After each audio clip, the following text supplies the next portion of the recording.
Welcome to Shorty SuperCoach, coming from the state-of-the-art facility here, the old car studio. But nonetheless, we'll review my side in what was, again, a pretty handy week for Shorty Superstars.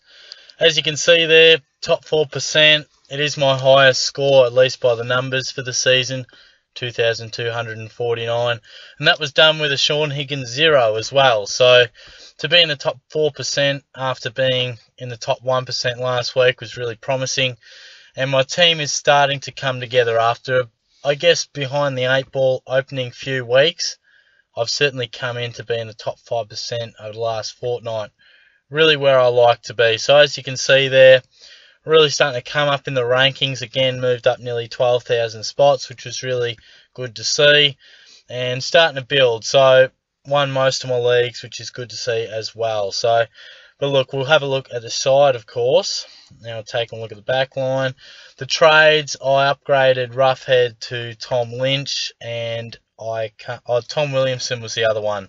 I went Hibbard to Tommy Williamson, which turned out to be a really good trade. I mean, how scarce are these cash cows at the moment? They're just absolutely killing us. Even the ones that we've got, like Pal Pepper and even Parfit to a lesser extent, they're just not scoring. They're slowly making cash. Don't even get me started on Pickett. The bloke, he's barely a cash cow. You can't get a shred of meat off him. He's just hardly doing anything. But nonetheless, that's a rant for another day. Looking at my back line, was certainly the best line. Otten, Hampton, all delivering, as well as Williamson. 2 or 3 guys there that you really wouldn't expect 80-plus scores from, all of which did so. Laird, 121, he's proving a great pick, which many people will have him. Tui, his last fortnight's been good too, 96 and 116, and he's starting to play the role I really want to see. So I'm glad I've kept him, because at certain stages it looked iffy. And Taylor Adams seemed to play a little bit more forward. I'm not sure what his role exactly was there on Anzac Day, but certainly struggled to get a great score out of the match, 78 points. It was a different sort of a Taylor Adams game. It certainly wasn't in the thick of the midfield or off the half-back flank, which is why he's got that dual position status. So forward line, I wouldn't have thought it'd be a long-term thing, but we'll have to wait and see. Hopefully not. Fingers crossed he gets back in the guts, racking up 30 touches. So, and good to see Tom Stewart as well. Finally a reasonable score, starting to make a bit of coin. As you can see, what I did here, if you're unaware, the emergency loophole.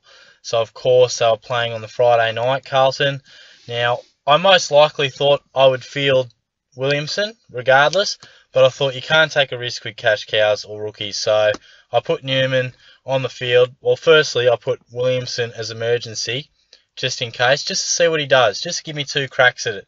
So, if he had scored 30 or 40, I would have said, nah, look, I know Stewart's not going well, but surely couldn't. Worst case scenario is probably another 30 or 40. So if he were to have scored that, I would have put Stewart on the field. But the fact that he didn't, I put Newman.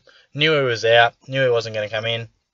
And there I get his 81 points. So the one thing you got to keep in mind when you do loophole like that is you got to be aware of the teams. You really got to make sure that none of your players are late outs, because, of course, you won't have a secondary emergency. The midfield, Rockcliffe was serviceable. Fife as skipper was handy there. 126, his high score for the season was good. Tom Mitchell, very good, very impressed. Adam Treloar, thank God he's bloody back. It's taken a while, hasn't it? I mean, people would have traded him out. People would have traded Hampton out. And gee, you would have been spewing if you did a double like that. People would have traded Hanbury out. This is why I say keep your bloody premiums. Don't go absolutely nuts unless they're carrying a niggle. If you got Pendlebury, just bloody hold him. I know he had a poor game. Unless it comes to light that he's got a niggle, you just keep the faith with these premiums. It's why they're premiums. So, look, Treloar racked up 39, was back to his best. Even still could have used it slightly better, but he just tackles hard. Kicked a clutch goal, was probably best on ground to half-time, so really pleased with that. Beams scored 100. I reckon we could probably do a little bit more out of Dane Beams, just a little bit more, but he's serviceable at the moment. As I said, Hanbury there was back, good to see. Sam Pepper and Brandon Parfit, a couple of 50s, and both of them played alright. I saw both matches.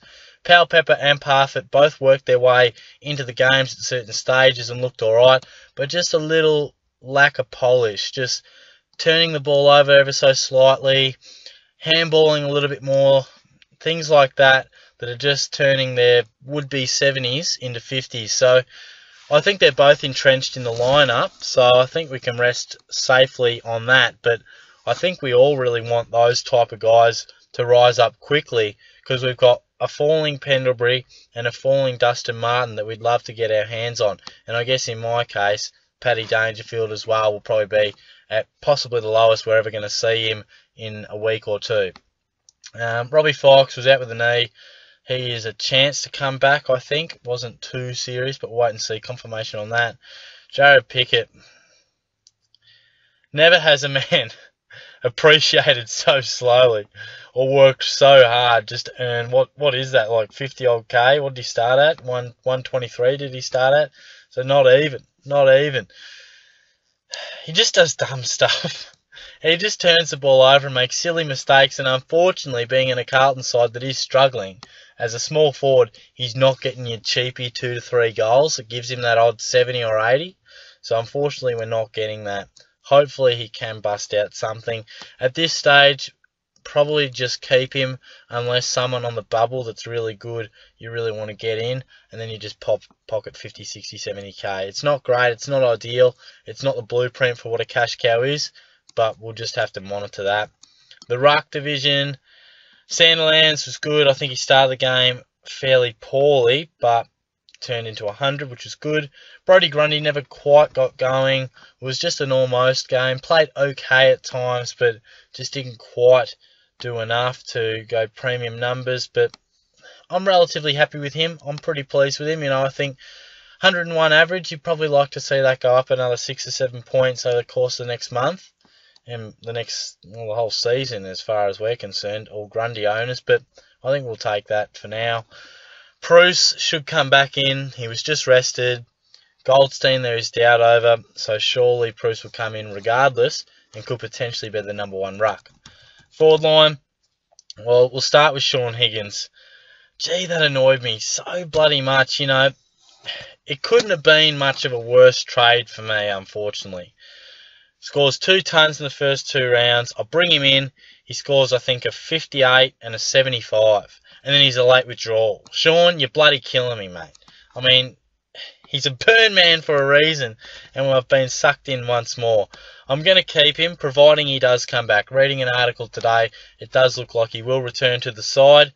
And, again, you just got to live with it. I still feel like he, come season's end, will be in that top 6 to 8 forwards, because it is hard to pick him at this stage. So hopefully he can come back in, but he is a concerning one. I copped a 0, as you could see. Probably I only lost out 28 points in essence.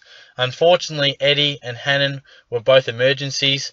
There was no late withdrawal for Melbourne. There was a late withdrawal for Port, and Eddie did not come in, which in hindsight probably burnt me a little bit. But even unfortunately, just by the nature of the fixture, I probably could have swapped a doggy.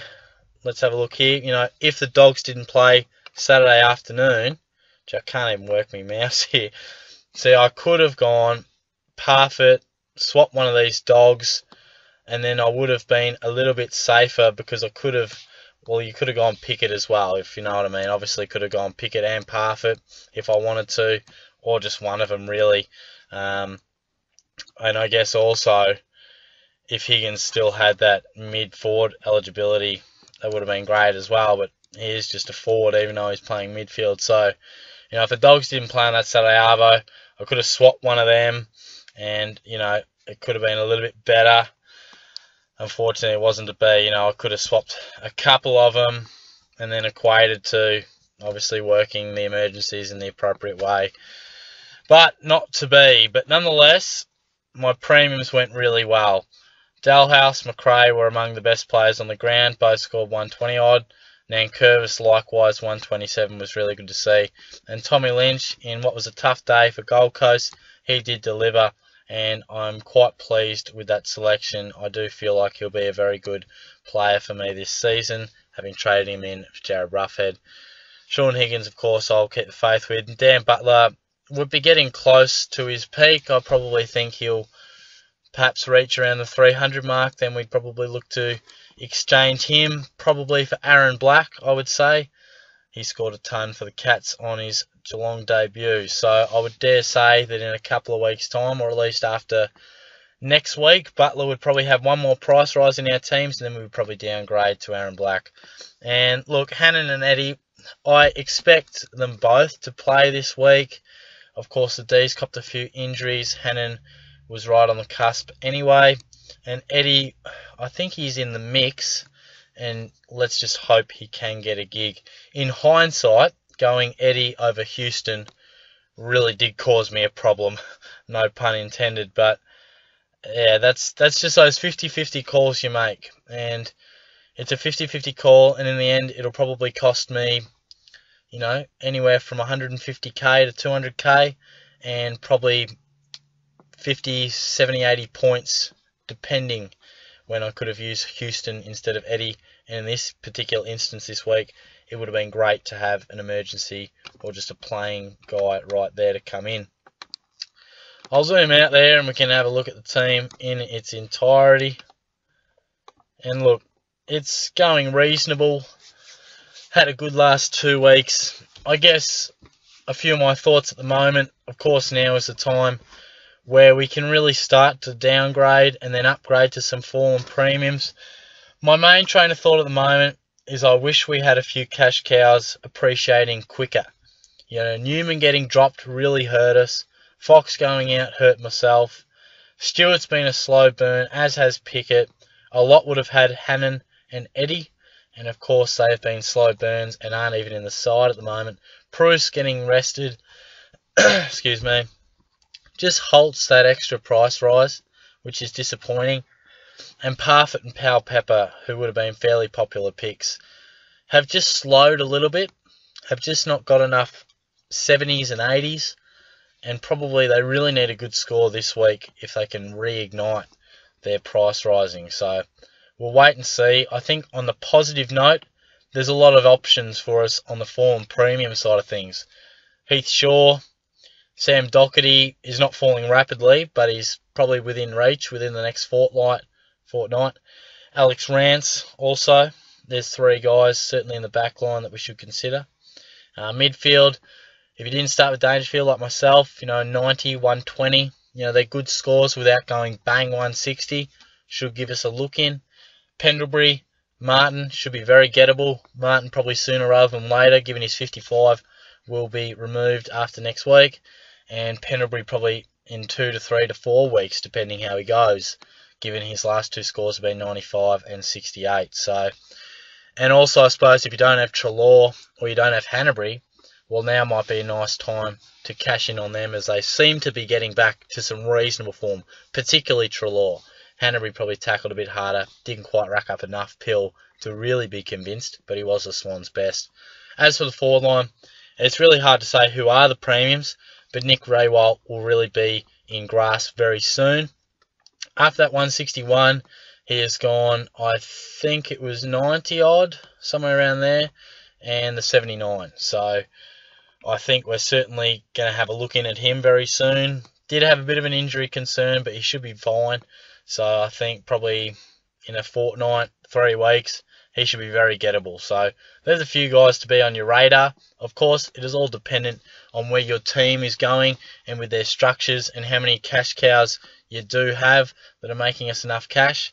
Because at this stage, the reach to those fallen premiums is really going to test us and really going to stretch us. So hopefully, fingers crossed, a few of these guys can come back into the side and make us a bit of coin. And the ones who are in can hopefully bust out an 80 or a 90 just to get that points and just to get the prices going up a little bit quicker, because that's definitely what we need. So thanks for tuning in once again, guys. Really good to see plenty of subscribers coming on board. Again, we're approaching 800.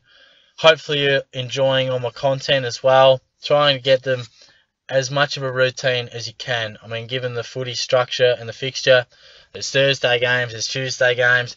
Hopefully after this, we'll get a little bit more structured, but this will probably come out, 10 o'clock now, hopefully come out before 11:30, but it'll be immediately uploaded. And then, of course, before next round, I'll be previewing of course, all the trades and things we should be doing. I'll touch on a few of those fallen premiums. I'll touch on the likes of Mark Murphy, and I'm sure there's a few others that will, I guess, come into consideration for the broader SuperCoach community. So I'll talk about those. So thanks for tuning in, guys. Much appreciated. If you haven't already, subscribe by all means. Give us a comment. Let me know how your side's going as well. And, of course, give me your feedback on my team. I'll be back in a couple of days. I'll catch you soon.